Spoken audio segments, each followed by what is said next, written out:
Hello. Today I'm going to be doing something a little different. I ended up writing a short story, um, and I wish to read it to anyone and everyone. So, without further ado, this is the short story Tower of Wishes. There was a rumor that every child in the orphanage had heard. If you climbed the very top of the abandoned tower in the forest and made a wish, it would be granted. As a result of such a rumor, and many of the children that attempted this feat only to hurt themselves, the matron of the orphanage would punish any wayward child caught roaming in the forest.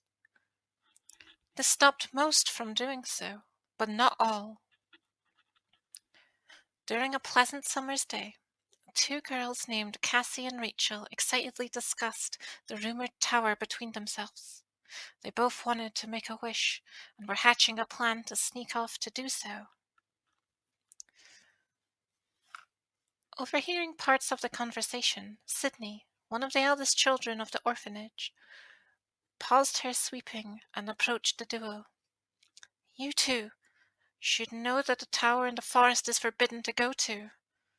She spoke in a hushed but stern tone. The girls looked to one another before they tugged at the plain dress Sydney wore and pleaded their case.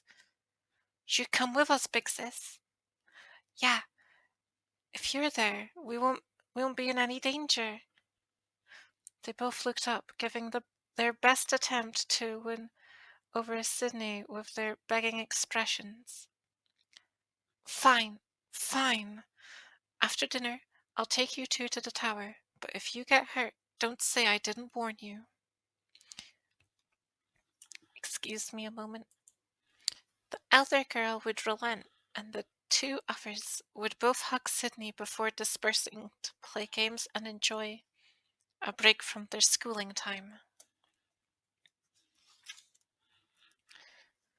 The day carried over to evening as the children finished up a vegetable soup for their dinner. Sydney would round up Cassie and Rachel for their excursion into forbidden territory. It was Sydney's day to clean and dry all the dishes, so knowing the kitchen was free and empty, she pulled open the window. We won't have long, so be quick and go through the window. Helping the girls climb up on the counter before following out herself, the air in contrast to the afternoon had a cool, crisp feel to it as it was inhaled, and the youngsters looked around excitedly. In the orphanage, you were not allowed outside after dinner unless the matron gave you a chore, so for Cassie and Rachel, the added taboo made this adventure all the cooler. Taking a hand of each of the girls, Sydney took them towards the bountiful forest ahead of them, the sound of birds readying for rest still present as the trio paved their way. Hey, big sis, you've been to the tower before. What is it like? Rachel inquired. It's big and old, but it is quite cool. I never got to the top, though.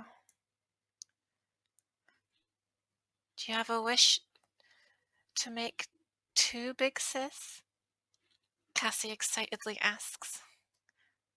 Maybe, but I can't tell, otherwise it won't come true, Sydney teased, and the conversation devolved into pointing out curiosities they spot along the way. Their collective footsteps would stop as it came into view. A dilapidated tower, once a stalwart defence, now reclaimed by nature, as the stone in places grew moss and vines crept up the wall. The two younger girls broke their hand-holding with Sydney to run into the partly broken structure, climbing on the rubble and eagerly planning out how to triumph the tower. The spiraling stairs had broken and fallen, making it a tall order to surmount, As Sydney trailed into the tower carefully, the other two began to pile rocks and debris up. Hey, big sis, if you stand on the pile and we go on your shoulders, we can get on the stairs that aren't broke. Furrowing her brow at Cassie's seemingly dangerous balancing act, she gives a sigh and heads over, climbing atop the hastily made mound and crouching, first having Rachel climb up on top of her, and with a little bit of effort she stood tall, giving Rachel the chance to grip the coarse stone and pull herself up. Okay, Cassie, you next. Crouching again, Cassie scoots on, and with a small grunt, Sydney stands again.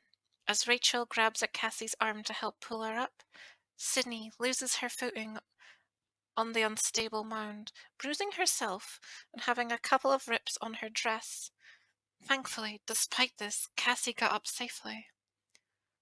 You okay, big sis? Both girls asked with concern. Dusting herself off and trying not to sniffle, Sydney simply nodded and held up her hands to be lifted. With some heaving and tugging, the girls pulled up their senior. After catching their breaths, they ran up the rest of the tower. With no major obstacles to overcome, they made it to the top. A place many of the kids back at the orphanage could only dream of. The sight was breathtaking. The tower reached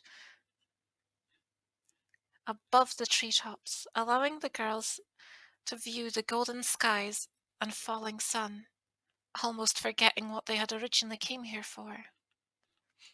After a moment to take in the scenery, they took turns clasping their hands and closing their eyes, confiding in the tower their wishes.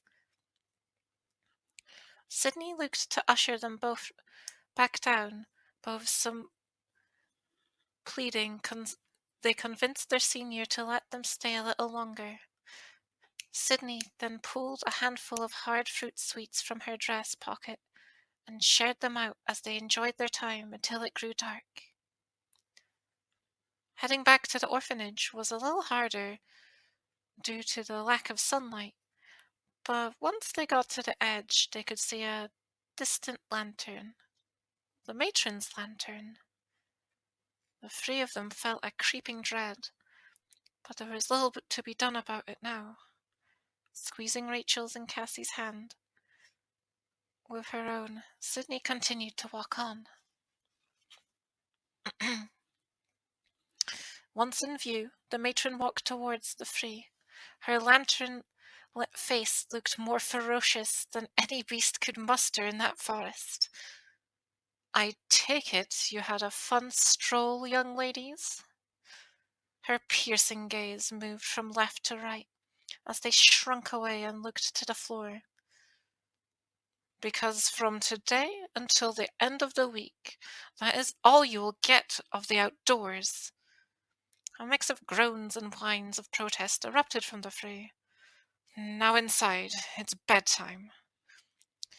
Guiding the girls forward until they were put into their sleeping area and going to their beds. As they shuffled into their nightclothes and got under the blankets, Rachel and Cassie went to Sydney's bed beforehand. Thanks for taking us out to the tower, big sis. They both spoke with excitement despite the punishment before retreating to their beds for the night. I hope you enjoyed. So take care and have a wonderful day.